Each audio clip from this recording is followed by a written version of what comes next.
A ella, tratada de su cáncer en EPS, tuvo todas las garantías. Y es cierto, para recibir tal droga los médicos dicen, esa droga es muy cara, entonces ponga una tutela. Pusimos la tutela y le dieron el medicamento, pues porque los recursos son finitos en los modelos de salud. Entonces los sistemas de salud en Colombia Sí. no son fuente Néstor, inagotable de gastaderos de plata. Y hay maneras de acceder a la salud, me parece, afortunadamente. Pero Néstor, Señor. no, yo creo que la manera de defender el sistema, pues no es, digamos, yendo a los casos particulares, porque encontraríamos en en los que el sistema quedaría mal parado. Todos tenemos ejemplos de casos de personas cercanas, pues, claro, que han sufrido por la prestación, Héctor, por eso le dije, han sufrido por la prestación del servicio. ¿En el de cuántos? Hay 29 millones de pacientes al mes. Y el doctor Leal me dice, recibimos 150.000 quejas al mes. ¿Y usted cree que 150.000 quiere que le saque el porcentaje de 29 millones, equivale en el 0.003%, Héctor? Sí, pero en general, digamos, cuando una persona tiene que acudir a un servicio de salud, además lo hace en una condición pues harta, digamos, a uno no le gusta ir al médico y si está enfermo menos, pues digamos, no es que sea propiamente pues un placer esa tarea, lo hace uno con ansiedad y lleno de unos sentimientos pues que realmente son complejos. Entonces, pues si lo hacen esperar como hacen esperar a una persona, bueno, yo tuve una experiencia el lunes pasado con un familiar cercano, 11 horas en una sala de urgencias sentado en una silla. Yo de esas cosas no me quejo porque además siempre ese mismo familiar que recibe mucha atención médica siempre termina recibiendo una magnífica atención médica, pero claro que siempre hay hechos sobre los cuales uno dice, pues esto debería funcionar de otra manera y podría funcionar mejor. Pero no es dificilísimo, Héctor, porque es que miren, Néstor, uno se queja dependiendo cómo le va en el baile, en eso usted tiene razón, pero es que no hay modelo de salud en donde no haya quejas, Héctor. Es que eso es carreta. Claro, no, en todos los sistemas de salud, pues a unos pacientes se demoran y a otros los atienden mejor. Para allá iba, que es que yo creo que no hay sector social, económico, no sé cómo se llamará, más difícil de administrar que el de la salud. Ninguno. Entre otras cosas, por esas razones por una razón de las que estamos mencionando, que es la manera como el cliente, llamémoslo, el paciente, llega a pedir el servicio, todo lo que significa en términos de sensibilidad y de sentimientos y de emociones. Eso primero. Pero segundo, porque ese paciente que llega realmente no se sabe bien en qué va a terminar, ni dónde va a parar. Usted puede llegar pues con un dolor y ese dolor puede pasarle con un acetaminofén o puede usted terminar hospitalizado 40 días en la UCI. Entonces, y eso nadie sabe cuando la persona llega a la puerta del hospital cuánto va a costar ese servicio y por lo tanto planear la administración del servicio es muy complejo. Pero por eso yo insisto simplemente en el tema de las formas y de las maneras y también pues por mi sesgo jurídico, que es el tema de la protección de la propiedad. Mire, a mí me parece, y oyendo al doctor Leal, me parece que hay una serie de equivocaciones en relación con las facultades de intervención del Estado en las entidades del sector salud y en otras, porque se toman otras, ¿no? Se toman varias otras, que casi siempre terminan mal como ustedes dicen, pero se olvida una cosa que me parece que el gobierno se está olvidando en este caso, entre otras cosas porque nadie le ha puesto ese límite, y es que ser interventor, ser administrador para mejorar una entidad no lo convierte en propietario. Cuando uno oye al presidente de la República sobre las ideas que tiene de lo que deben hacer las EPS ahora intervenidas, pues me parece que lo convirtió en propietario. Si, por ejemplo, me tomaran un carro, digamos, de mi propiedad para administrarlo porque yo lo estoy administrando mal, eso no le da derecho al interventor, por ejemplo, a cambiarle de color, para hablar de una cosa simple. Él no es el dueño, él tiene que tomar unas medidas administrativas para mejorar la operación y la prestación del servicio, pero no lo lleva a cambiar totalmente el sentido de la operación, porque no es el dueño, no es el propietario. Las facultades de intervención son absolutamente limitadas y dirigidas a superar los problemas administrativos, y una vez superados se los tiene que devolver al propietario, si no es una expropiación. Y por eso es que yo llevo insistiendo desde hace varios días que esto parece es una expropiación. Sí, yo sé, y sospecho que por esa vía de la expropiación vienen muchas demandas. Son las 8 de la mañana, 5 minutos, los acompañamos desde Mañanas Blue. Ya escucharon ustedes al superintendente, leo comentarios, me escriben mucho desde diferentes regiones del país sobre el modelo de clínicas y hospitales que funcionan con EPS intervenidas, porque las ha habido muchas, hay muchas experiencias. Me hablan, María Camila, del señor Grosso. Víctor Grosso, no, Guillermo Grosso. Guillermo Grosso, que fue el interventor de Salucov y el interventor de Café Salud, que terminó preso, está imputado, entre otras cosas, tiene condenas, tiene investigaciones, sanción fiscal. Me están recordando aquí modelos fracasados de intervenciones. Lo escucho, Daniel, señor. E incluso en esas intervenciones había un plan de mejora publicado antes. En esta intervención que hizo el gobierno en los últimos 2 días no hay un plan de mejora. Y Néstor, para pasar de la casuística, yo estoy de acuerdo con que en la casuística uno puede escoger selectivamente los casos que quiere señalar.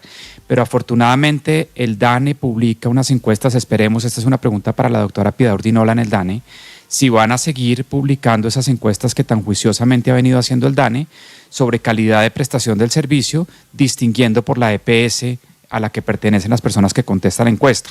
Deberían hacerlo y testearse ahí. Es decir, intervinimos tales EPS y esas EPS mejoraron la percepción de los usuarios de esas EPS, mejoró la percepción de la calidad de la prestación del servicio. Néstor, vamos a ver si el DANE va a seguir publicando esas encuestas. Sí, el DANE y el Ministerio de Salud también tenían encuestas sobre este tema, que todas las encuestas, la verdad, para ser sincero, son contra la opinión del gobierno, de que tenemos un muy mal... Sobre los interventores, Néstor, me parece importante la anécdota que nos cuenta el superintendente aquí, cómo eligieron al interventor de Sanitas, que es el interventor de un hospital. Me imagino que no lo conocía sino hasta el día, hace 20 días, cuando llega al hospital y encuentra el aviso: gracias por intervenir, y encuentra que los indicadores financieros se mejoran. Yo creo que eso demuestra que hay una intención buena de que la intervención salga bien, pero insisto, se van a encontrar con los mismos problemas que tenía Sanitas, y es que la UPC no alcanza, la plata no les va a alcanzar. Perdón, el aviso sincero, lo pudo haber puesto cualquiera para ser sincero, que trabaja con el interventor. Pero el tema no es el aviso, el tema es que había hecho una buena tarea en la intervención del hospital. Pero si yo pongo un aviso, no sé, me parece que si el criterio para elegir el interventor es la pancarta, sí. Pues... Pero además yo le digo una cosa, desconocer, y a eso voy a la entrevista del doctor Leal, que la coyuntura de las intervenciones es...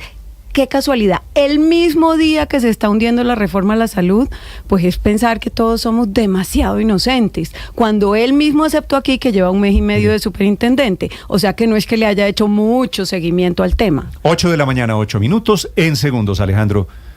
Señor, en segundos, el exministro Alejandro Gaviria, aquí en Mañanas Blue. Estás escuchando Blue Radio.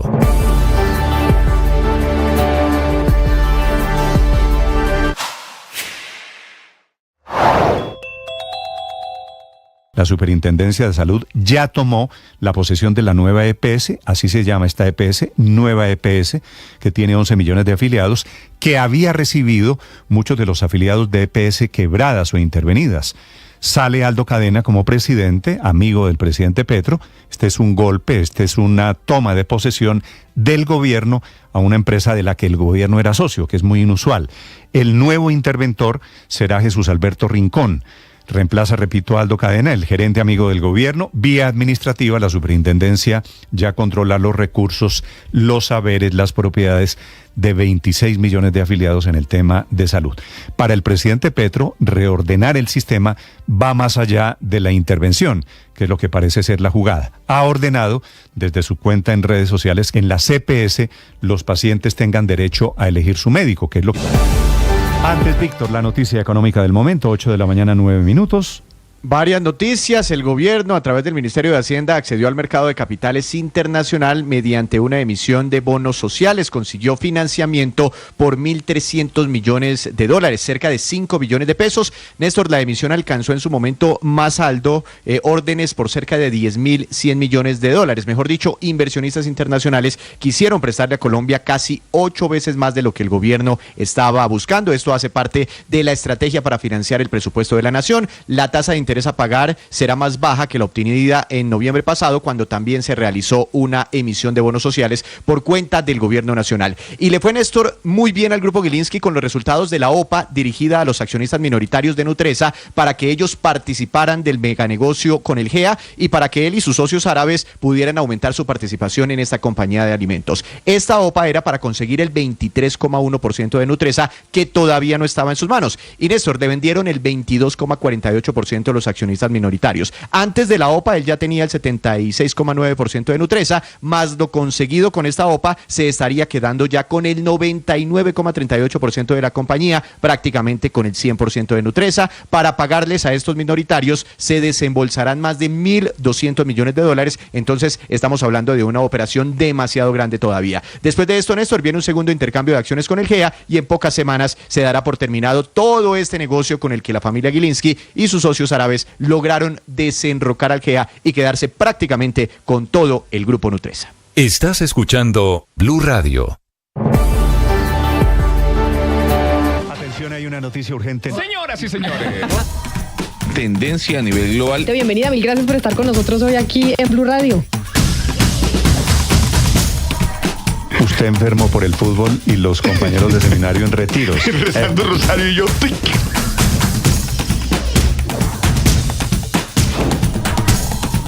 Esta es noticia del momento urgente en Blue Radio. Blue, más que radio.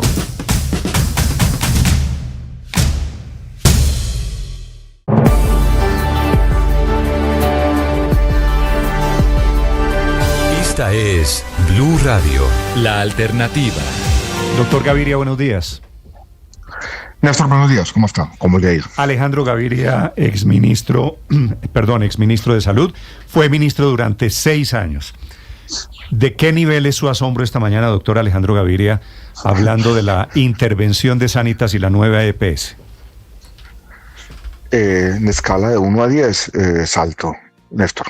8, 9. O sea, me parece todavía puede crecer un poquito más. Espérese que no ha terminado el día. Todavía puede crecer porque probablemente tendremos sorpresas en la semana o en el día, sí señor. Sí. Usted, en su condición de exministro de Salud, ¿qué impresión tiene de las cifras, doctor Alejandro, que está manejando el gobierno alrededor de las reservas técnicas? Y recurro al economista que hay en usted, de las reservas técnicas, de las quejas de las PQR y de las deudas del sistema de salud, que dicen esas son la causa por la cual se están produciendo estas intervenciones. Voy a tratar de explicar mi visión. Las reservas técnicas, en el fondo, son unas cuentas por pagar que uno anticipa, que todavía no están, y es un ahorro, unos recursos que se provisionan para pagar por prestaciones futuras. Mi visión es que con los problemas financieros que vienen de la insuficiencia de la UPC, que tiene muchas causas, una de ellas un aumento sustancial en la demanda por atención en servicios de salud, esa deuda, eso de ahorro, de las reservas técnicas, no se pudo hacer. Y las EPS lo que han hecho es pagar las cuentas por pagar del pasado, no hacer una provisión para pagar aquellas del futuro. O sea que este es un problema contable y que en el fondo la forma como el gobierno lo ha presentado como la causa de todos los problemas del sistema de salud es una mala interpretación. Lo que está pasando con las reservas técnicas es simplemente una consecuencia de problemas subyacentes más serios que tienen que ver con la insostenibilidad del sistema. Esto es, con el hecho cierto, comprobado de muchas maneras, tanto por EPS en particular, sino en general para el sistema, de que los recursos no están alcanzando en este momento para todas las tareas que hace todos los días el sistema de salud, más de 2 millones de atenciones diariamente. Sí. Doctor Gaviria, en el escenario en el que hoy estamos, en el que la superintendencia está interviniendo EPS a diario, con base en el informe de la Contraloría, con base en ese escenario, Sé que no es tan fácil mirarlo desde este momento, pero una vez hundida la reforma a la salud, ¿cuál podría ser la salida? Porque el gobierno insiste en que, según su opinión, no es insuficiente el pago de la unidad de pago por capitación. Las EPS y los demás actores dicen que sí, y que esa es una de las causas raíces del problema, por lo menos en el último año. ¿Cómo podríamos salir del entuerto? Porque lo que estamos viendo es que estamos transitando aceleradamente hacia un modelo estatizado de salud vía intervenciones de la superintendencia. Voy a hacer primero un comentario sobre esta última cosa que dice Ricardo y después tratar de especular un poco sobre cuáles son las salidas posibles. Usualmente cuando se hace una intervención para administrar una EPS, ahora lo dijo Héctor Riveros, usted identifica unos problemas, llega un interventor, y llega un interventor con un conjunto de tareas muy específicas que tienen que ver con el diagnóstico preciso de esa institución. Y usted las hace, se pone un plazo de tiempo, y después dice, bueno, necesito algunos meses más, pero llega a resolver una tarea específica. Lo que está ocurriendo en esta situación es algo distinto, es algo sistémico, porque no estamos ante la intervención de una entidad, sino de un conjunto de entidades. Y ayer el presidente Petro hizo un trino, 3, 4 párrafos largos por redes sociales, diciendo la forma como van a tener que operar esas entidades, y planteando una especie de reforma a la salud alternativa en el contexto de las intervenciones. Entonces aquí lo que tenemos no son intervenciones para administrar un EPS, sino un conjunto de intervenciones que hacen parte de una política gubernamental para administrar todo el sistema, y yo eso nunca lo había visto. Y a mí eso me parece irregular, porque es el uso de una figura que tiene un contexto muy específico con respecto a una organización en particular para hacer una reforma a la salud. O sea, que la Superintendencia Nacional de Salud se convierta en un instrumento para implementar la reforma, no para hacer lo que tiene que hacer. Y yo creo que aquí hay una irregularidad institucional, en mi visión casi una ruptura. Estamos estirando esas facultades para hacer lo que no corresponde. ¿Eso podría caerse en una eventual evaluación en la Corte Constitucional? Entonces, esta otra pregunta me lleva a la respuesta que hay que hacer. Este 5 de abril, que es esta semana, creo que es mañana. Mañana sí. Hay una audiencia en la Corte Constitucional donde la Corte va a oír argumentos de los agentes del sector.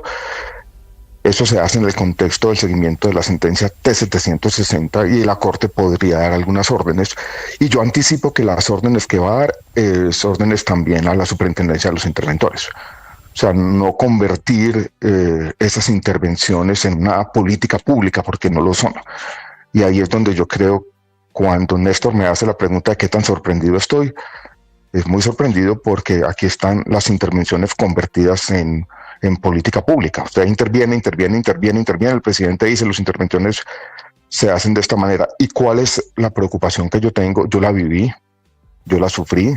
Si quiere puedo hacerlo con un poco de autocrítica, porque en su momento creo que subestimamos las complejidades de esas intervenciones largas. Usted nombra un interventor, digamos la nueva EPS el día de ayer, remueve la junta directiva, no tiene pesos y contrapesos. Ese señor interventor tiene un poder absoluto.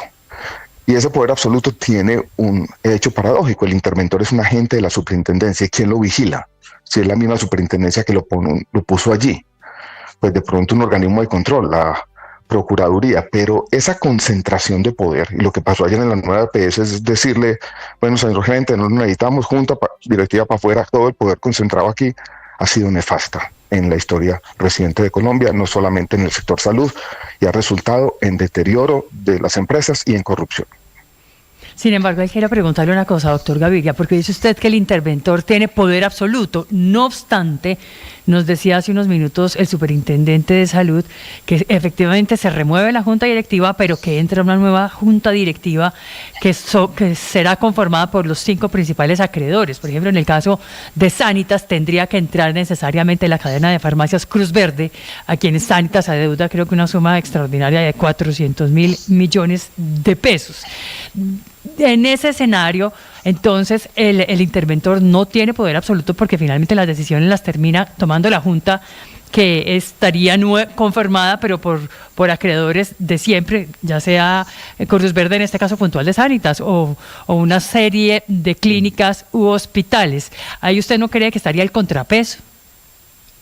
Muy poquito, porque no es una junta de dueños, hay un conflicto de interés con los acreedores, porque si tienen muchas deudas, entonces los que están ahí son los que le van a pagar primero. Yo creo que esta es una junta asesora al que se le van a contar ciertas decisiones, pero yo no creo que tenga capacidad de decisión. Es un nuevo elemento, dijéramos, de estas intervenciones que se está inaugurando ahora, ojalá sirva, yo tengo mis dudas.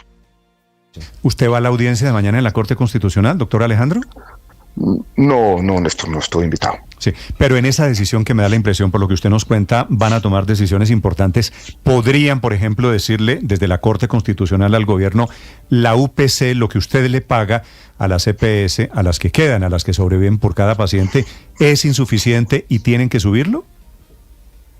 Podría haber un auto, seguramente viene la audiencia, la Corte analiza la información y podría haber un auto donde se le obligue al gobierno armar un equipo técnico o recalcular la unidad de pago por capitación. Sí, recalcular quiere decir eso podría subir, pasar, ¿no? Yo creo que eso va a pasar con una probabilidad alta. Sí, recalcularla primero, que un grupo de actuarios que diriman esta polémica que lleva mucho tiempo. Parte del problema, Néstor, es que no ha existido un espacio de encuentro, de concertación.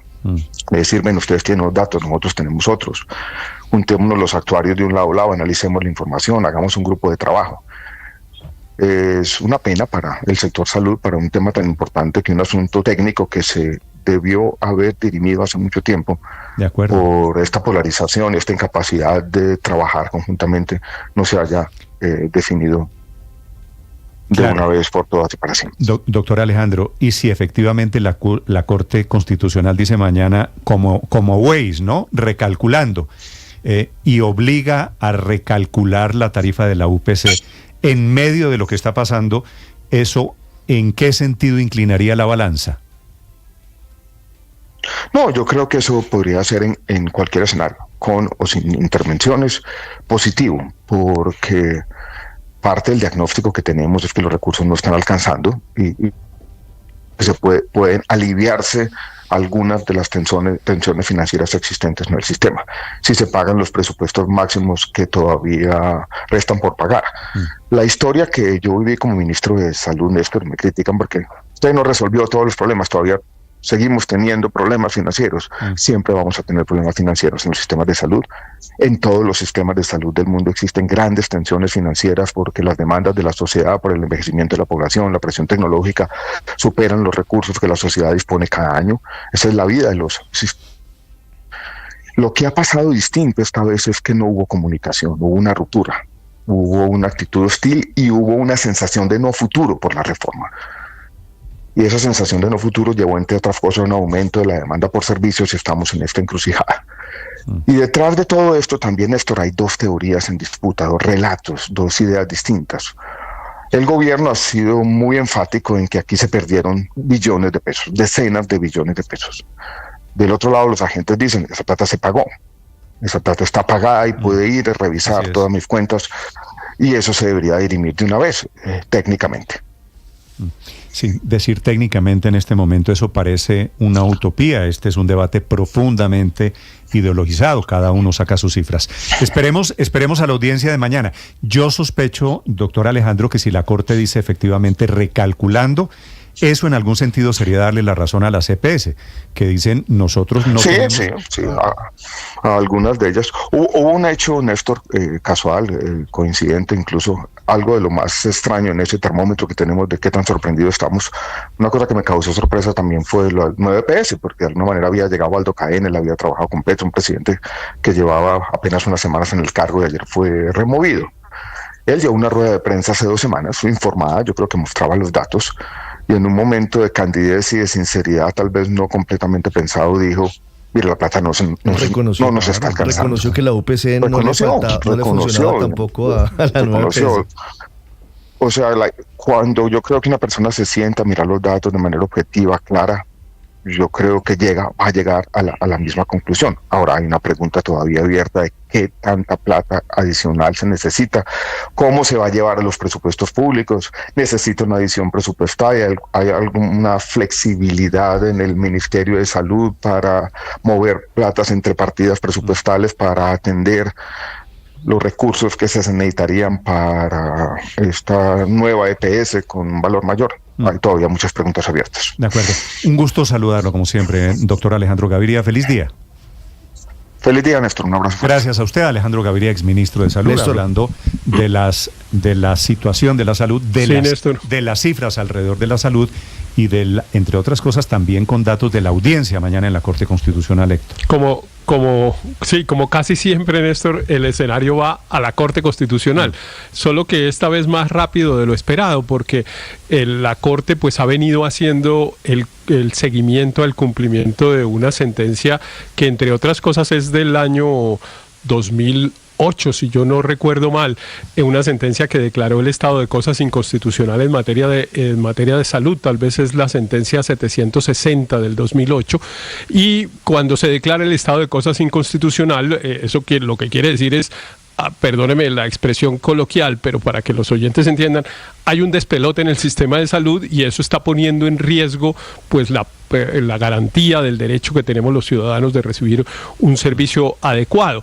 Y a partir de ahí la Corte da unas órdenes y después va mirando si se va cumpliendo, va llamando con periodicidad a los encargados de cumplir las órdenes, hace unas audiencias y ahí va diciendo, bueno, si va cumpliendo, no va cumpliendo, o haga esto o haga aquello.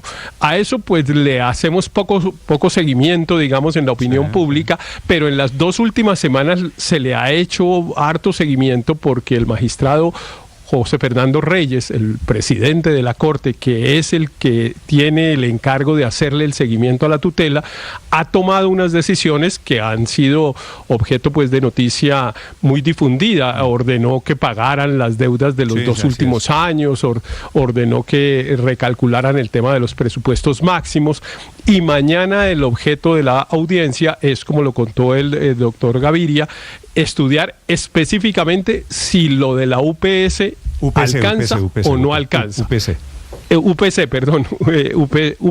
si alcanza o no alcanza. Eso quiere decir que mañana es el corazón de la decisión. Sí, de acuerdo. Y si llega a la conclusión el doctor Reyes de que la UPC no alcanza, pues va a darle la orden al gobierno de que la recalcule. Y ese ha sido la nuez de la discusión a lo largo de este año y medio que llevamos de gobierno.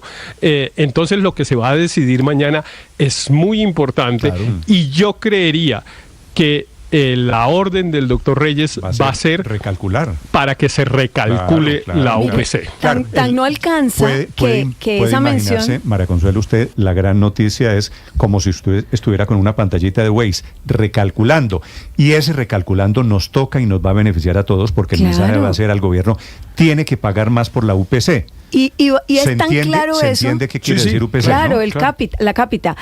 Es tan claro que no alcanza, que lo han probado las distintas EPS, que la nueva EPS, en cabeza del gerente que había nombrado el gobierno en ese acuerdo de gobierno corporativo que hizo con las cajas de compensación, estaban llamando a decir que iban a pagar las cuentas solo en un 70%.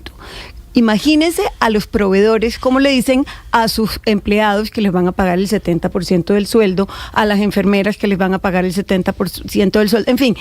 Ya la nueva EPS estaba diciendo que solo les alcanzaba para pagar el 70% de las cuentas. Calcule lo insuficiente que es la UPC. Por eso la importancia de la decisión, repito, en camino de la Corte Constitucional. Hablando de salud esta mañana, obviamente es la gran noticia, la bomba para el sector de la salud. Señor Álvaro. Es que ojalá el problema fueran las intervenciones, porque bastaría con eliminarlas y todo seguiría perfecto, como parece decir que el problema es intervenir. Lo que fracasa no son las intervenciones, sino las EPS. Por eso todos los gobiernos se ven forzados a intervenir. El gobierno pasado liquidó 13, repito el número, no 1, ni 2, ni 5, sino 13 EPS. Y lo planteó como que estaba salvando el sistema. Yo creo que lo hizo de buena fe, yo creo que no lo hice porque odiaba las EPS, sino porque se vio abocado a hacerlo. Porque el sistema tiene problemas, el sistema de salud, desde hace años. Por eso fracasan las EPS y ministros como Gaviria en tratar de salvarlas. A él, por ejemplo, algunas intervenciones le salieron mal, los interventores salieron terribles. La pregunta es si Gaviria como ministro hubiera podido evitar la intervención. Según la ley y por la situación económica de esas EPS, muy seguramente no, hizo lo que le tocaba, porque el problema es estructural. Por eso hay que tratar de encontrar soluciones. No es solamente, el problema del sistema no es solamente financiero, también es de servicios. Ustedes hablaban de un ejemplo, voy a dar un ejemplo mío. Sí. Yo le tengo cariño a Sanitas. La conozco bien, fui buen amigo del fundador de Sanitas. Oí muchas historias sobre eso. Mi familia, mi papá, que tuvo muchas enfermedades, se benefició mucho de un gran servicio de Sanitas. Pero aún teniendo prepagada, el último año yo desarrollé una enfermedad, una hipertensión pulmonar, por demora en el servicio. Me demoré más de 10 meses tratando de que se hicieran los estudios y se llegara a la solución. En ese periodo desarrollé una enfermedad y es con prepagada. Le tengo cariño a Sanitas. En este momento estoy solucionando los problemas gracias a Sanitas. Pero el sistema tiene problemas no solamente financieros. ¿Y usted cree, Álvaro, y por eso hay que buscar soluciones en vez de decir que tenemos el mejor sistema del mundo, cuando evaluamos el sistema de las prepagadas y no es de EPS? Ahí se acaba, Álvaro, le digo la discusión, porque yo no he oído a nadie que diga que este es el mejor sistema de salud en el mundo. Entonces me parece que eso ya se vuelve la verdad una caricatura que no necesita ser discutida. 8:31 en Mañanas Blue.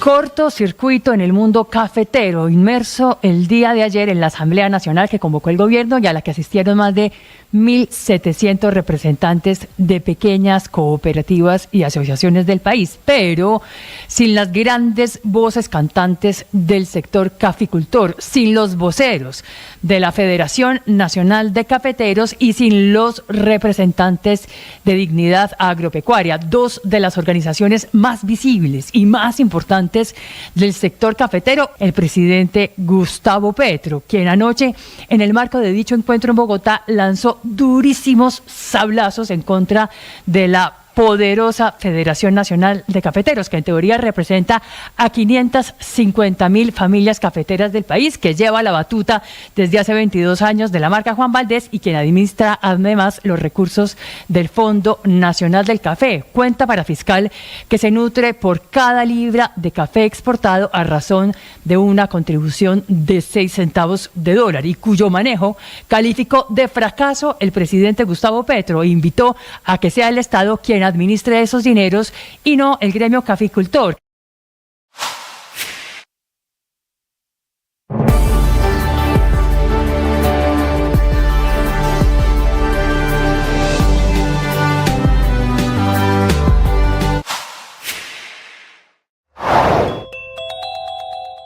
En las últimas 2 semanas, las fuerzas militares le han dado duros golpes al grupo criminal que se autodenomina Segunda Marquetalia, conformado por exguerrilleros de las FARC que traicionaron el acuerdo del Teatro Colón y cuyo cabecilla más visible es alias Iván Márquez. Los golpes más duros en contra de esta estructura delincuencial liderada por Iván Márquez se han producido en el suroccidente del país. A comienzos de esta semana fue capturado herido en un hospital de Popayán el segundo al mando de ese grupo ilegal en Cauca, alias Villa o el Viejo, supuesto cabecilla del frente Diomar Cortés, quien al parecer resultó herido en medio de combates con las fuerzas militares en el sector de la montaña en Argelia, Cauca. A eso se suman los combates intensos de las últimas horas en zona rural de Magüipayán, en Nariño, en donde fueron abatidos 9 integrantes de la Segunda Marquetalia y se recuperaron 9 fusiles y otra cantidad de material de guerra. De acuerdo con información de inteligencia militar, esto es importante, la Segunda Marquetalia tiene cerca de 1.750 hombres en armas, con presencia delincuencial en 41 municipios de 7 departamentos del país. 50 de sus hombres de la Segunda Marquetalia están en Venezuela, entre ellos, cómo no, sus máximos cabecillas.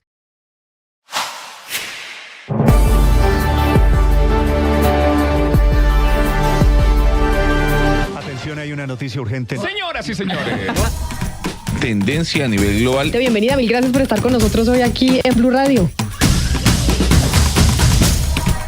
Usted enfermo por el fútbol y los compañeros de seminario en retiros. Rezando rosario y yo.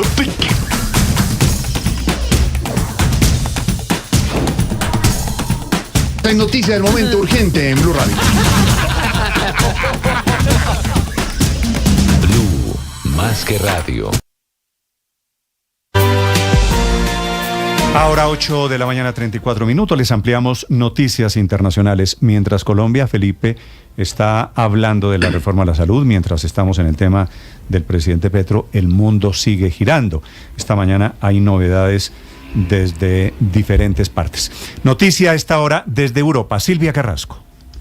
Sí, Néstor, la información es respecto de lo que ocurre en Israel. Sabemos que World Central Kitchen abandonó la entrega de alimentos producto de ese ataque que mató a 7 de sus trabajadores humanitarios.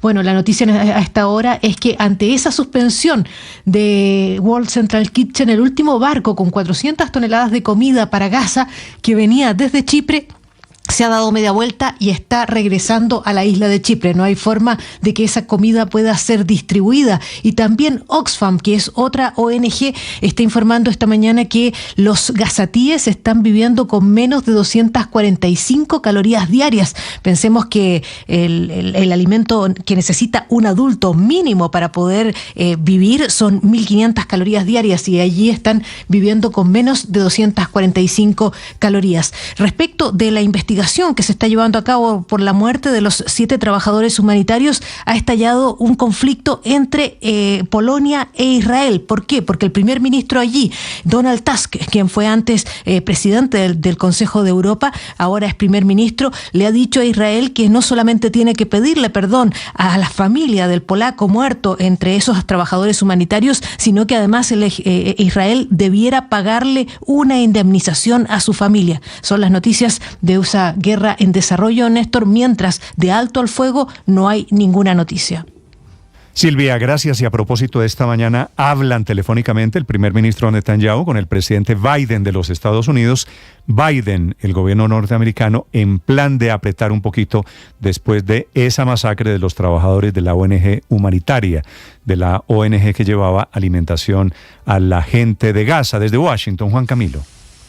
Indignados, ha dicho el presidente Joe Biden que está su gobierno por cuenta del asesinato de estos 7 trabajadores de la ONG World Central Kitchen. Néstor, se espera que esa llamada se produzca quizás en los próximos minutos, y lo que ha anticipado la Casa Blanca es que el presidente Joe Biden en efecto mencionará la necesidad primero de que haya una investigación a fondo, profunda, y que los resultados sean públicos, sean hechos públicos para que se pueda determinar con claridad qué fue lo que sucedió o las razones por las cuales se produjo este ataque en contra de este convoy, de esta caravana. Recordemos, eran 3 vehículos, estaban transitando por una zona demarcada y destinada específicamente para la asistencia, para el reparto de ayuda humanitaria. Y a propósito de esto, en las últimas horas el secretario de Defensa, Lloyd Austin, sostuvo una llamada telefónica con su contraparte, con su homólogo en Israel, y emitieron un comunicado durísimo expresando también que Austin está indignado por este ataque por parte de las fuerzas de Israel, que Israel no ha hecho lo suficiente para proteger a trabajadores que distribuyen ayuda humanitaria allí en Gaza, y que no han hecho lo suficiente tampoco para garantizar la protección de la población civil. Estas son tensiones que se suman a lo que es la voluntad de Israel de seguir adelantando esa incursión terrestre en Rafah, y que Estados Unidos ha expresado su negativa, o más bien su oposición a que se adelante esa operación. Entonces, en los próximos minutos se espera llamada telefónica entre Joe Biden y el primer ministro de Israel, Benjamín Netanyahu, Néstor.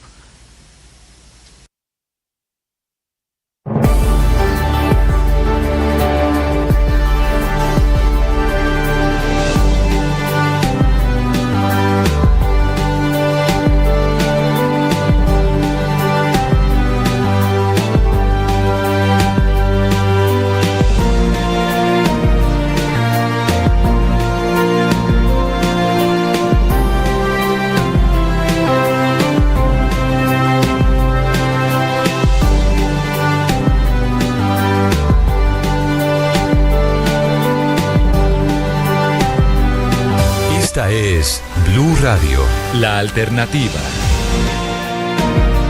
Ahora 8 de la mañana, 39 minutos. En segundos, el nivel de los embalses hoy bajando otro poquito, acercándonos a ese fantasma, a ese límite sobre el racionamiento. Eso. En segundos también, atención, hay respuesta esta mañana de la ministra de Ciencia y Tecnología sobre el tema de su trabajo en Harvard. Sí.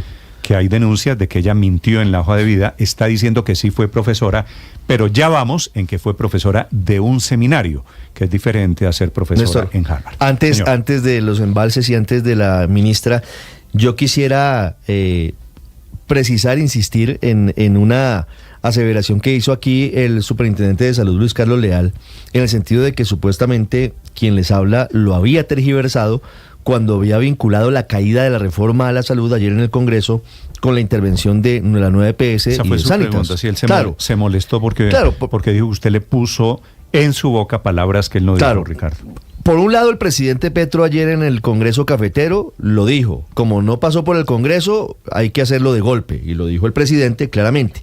Pero además, nos tomamos el trabajo de hacer la transcripción, la transliteración, dirían los abogados, de la grabación del doctor Leal, de lo que dijo aquí, y me permito leerla muy rápidamente, solamente para dejar la constancia. Mejor dicho, Felipe, lo que está haciendo el doctor Ospina aquí se llama sacada de clavo. Pero, digamos, con profundo respeto. Pero existe el derecho, ¿no? A la sacada de clavo. Si reconocemos que el sistema viene fallando históricamente, pues también hay que darle un reconocimiento al gobierno nacional que está intentando hacer algo. Esto lo dice el superintendente Luis Carlos Leal.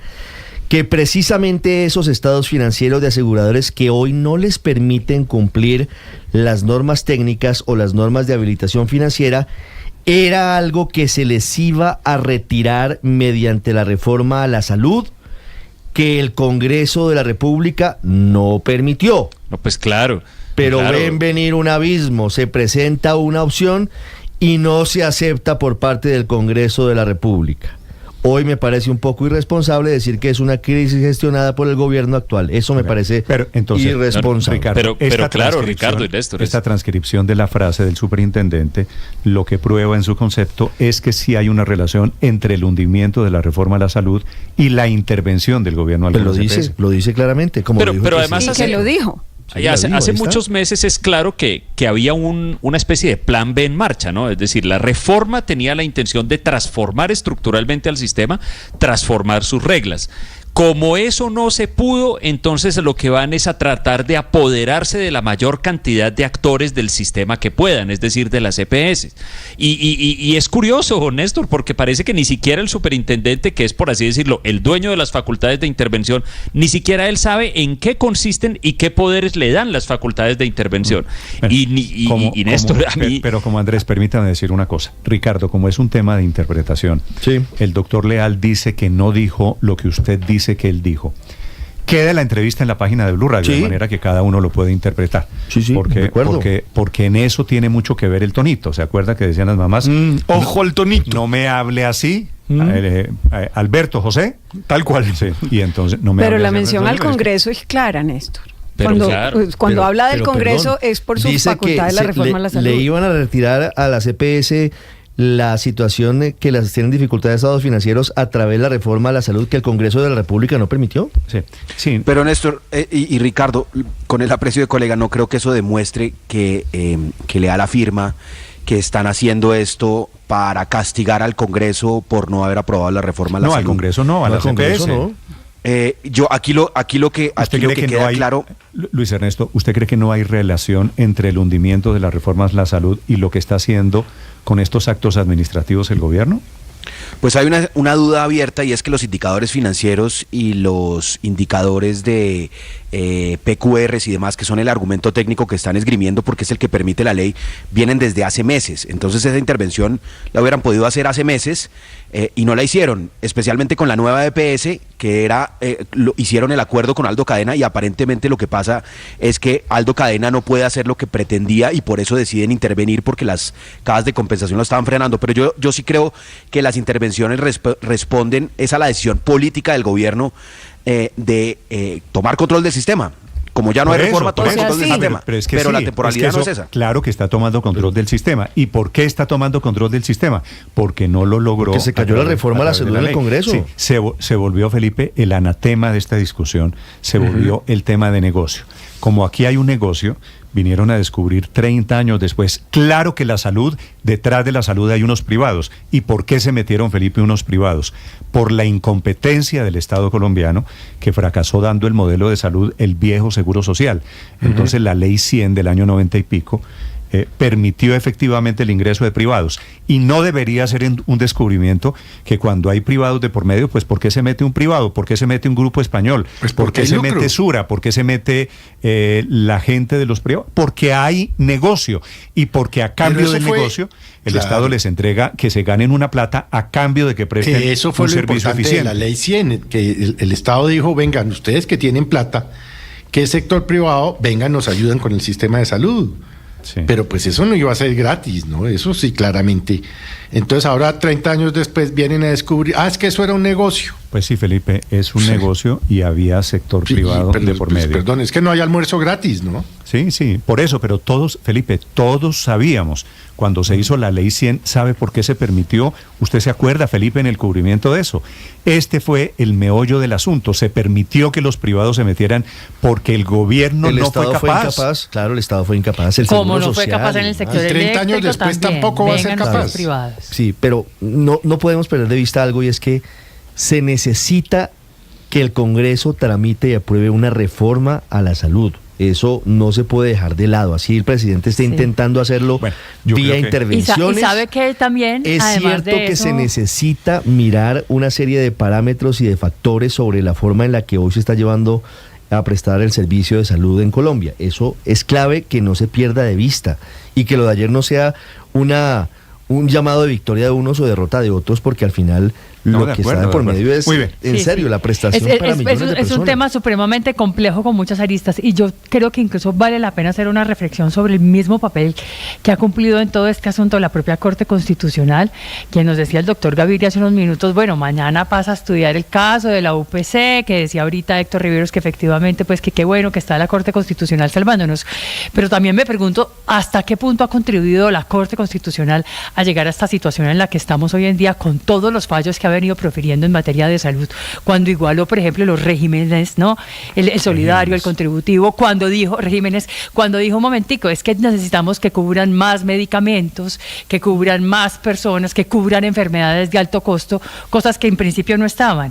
Entonces, pues muy bueno que mañana vaya a estudiar todo este caso, pero una autorreflexión yo creo que también valdría la pena a esta altura del paseo. Paola tiene razón en que a través del camino de los derechos vía tutela se cometieron muchos excesos. Las cirugías estéticas. Es posible, pero el derecho a la salud tiene que defenderlo el Estado. Pero, ojo, porque es que nos estamos rasgando las vestiduras y aquí hay un problema sistémico en materia financiera del sistema de salud.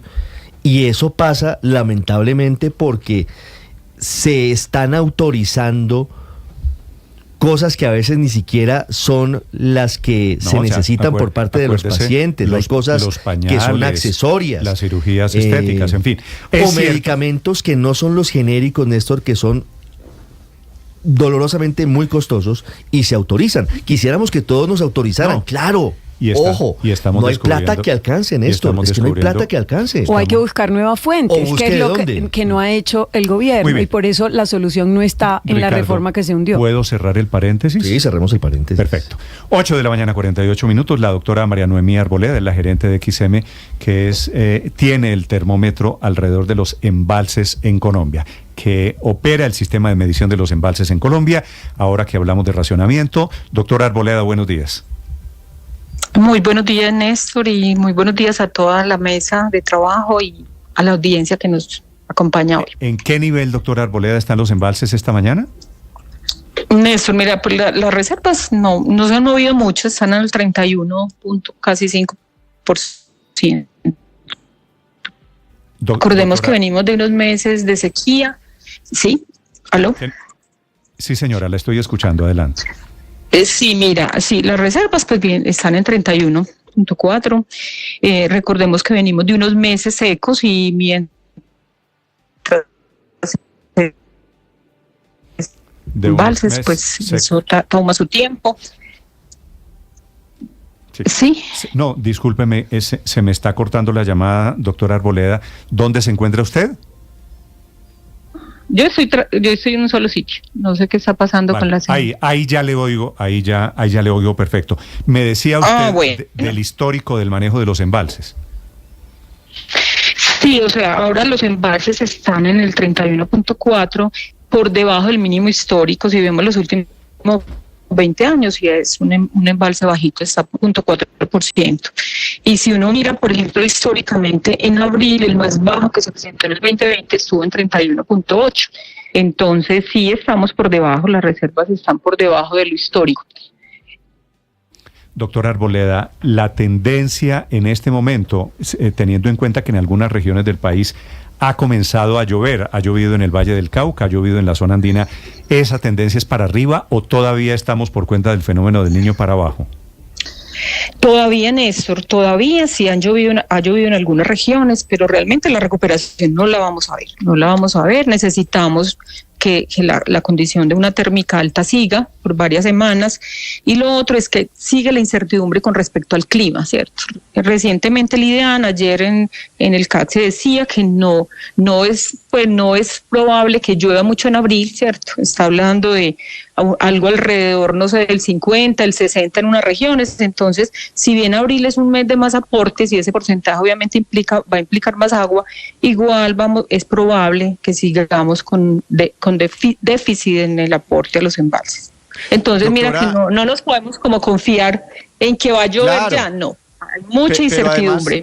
Además le quiero preguntar por eso, doctora Arboleda, porque el dato que nos da usted del 31,4% es el nivel agregado, ¿no? Como cuando promediamos todos los embalses. Pero hay ciertos embalses que ya están en un nivel crítico, es decir, ya no podrían generar energía si caen un poquitico más, un centímetro más. Sí, o sea, y esa fue parte de las alertas que recibimos de algunos embalses con respecto a su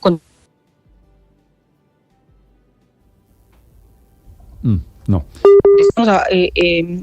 La gran contribución al embalse la hacen Antioquia y el área centro. Sí, o sea, digamos, donde están el gran almacenamiento de agua es en Antioquia, en la zona centro. Y allí estamos pues alrededor del 30 y 43% casi en el caso del centro, pero las otras regiones sí, digamos, presentan comportamientos distintos. Entonces, es muy importante, ¿no se está oyendo? Sí, se escucha. Sí, estamos oyendo, sí, señora. Lo escuchamos. Perfecto, listo. Bueno, listo. Entonces, muy importante lo que pasa en Antioquia, lo que pasa en el centro y obviamente los otros embalses también, porque en las regiones, por ejemplo, en el área oriental, ¿cierto? Es importante también mantener un nivel para mantener ahí unas unidades encendidas para que presten obviamente un servicio ahí de voltaje en esas regiones.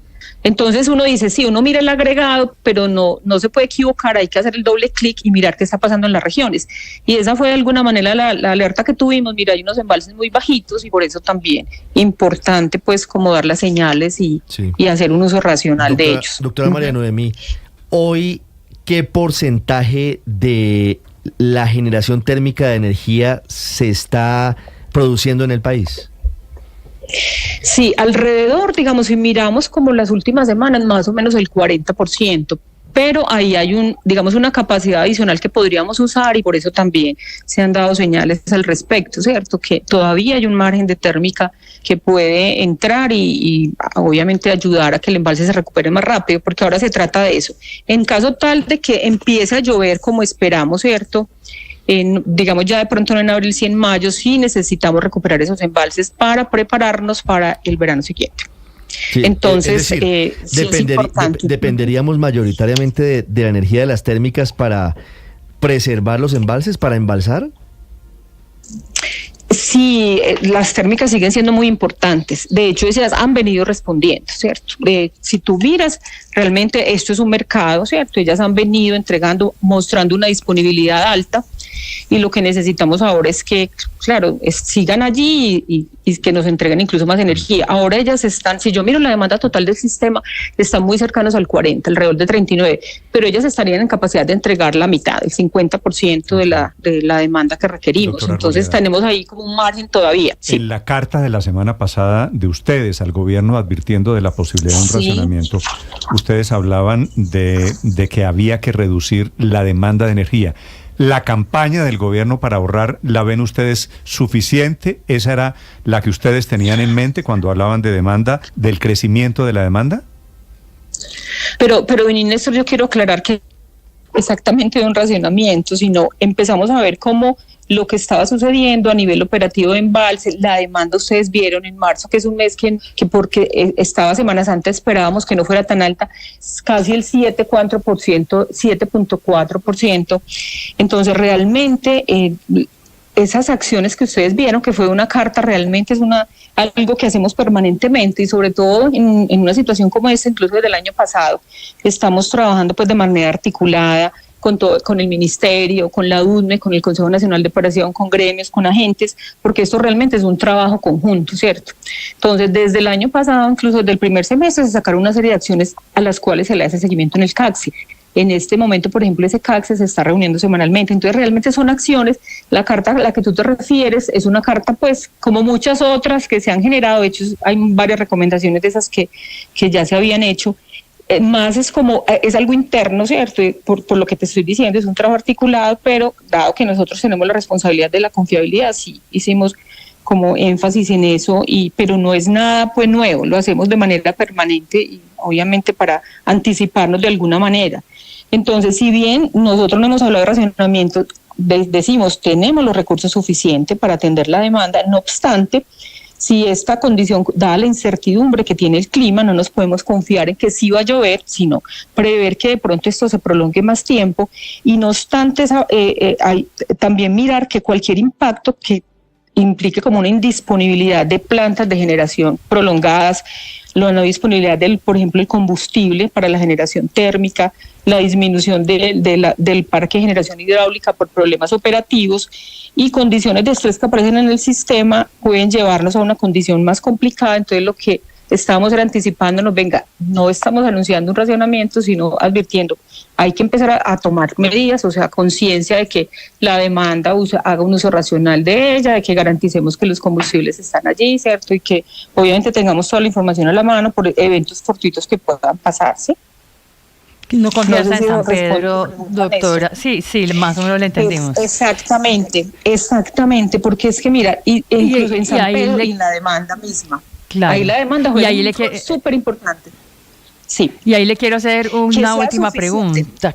¿Qué es suficiente? Exacto. ¿Qué más se debería estar haciendo? ¿Qué más puede estar haciendo el gobierno? Sí, o sea, que sea suficiente, pues a ver, el llamado es a un uso racional. También hablamos de que de pronto un mecanismo rápido en donde haya un mecanismo que permita dar incentivos para que hayan esas desconexiones, ¿cierto? Que sea rápido porque, digamos, el tiempo pues estamos ya sobre el tiempo, que permita también que eso suceda, ¿cierto? Otro es que las térmicas ojalá entregaran más de su generación, ¿cierto? Que también hay una resolución que el ministerio tiene ahí en borrador y que esperamos que salga, no sé, hoy mismo, relacionada con eso. Y hay otro tema relacionado con las exportaciones a Ecuador, ¿cierto? Que también es una cosa que se venía mirando. Así es.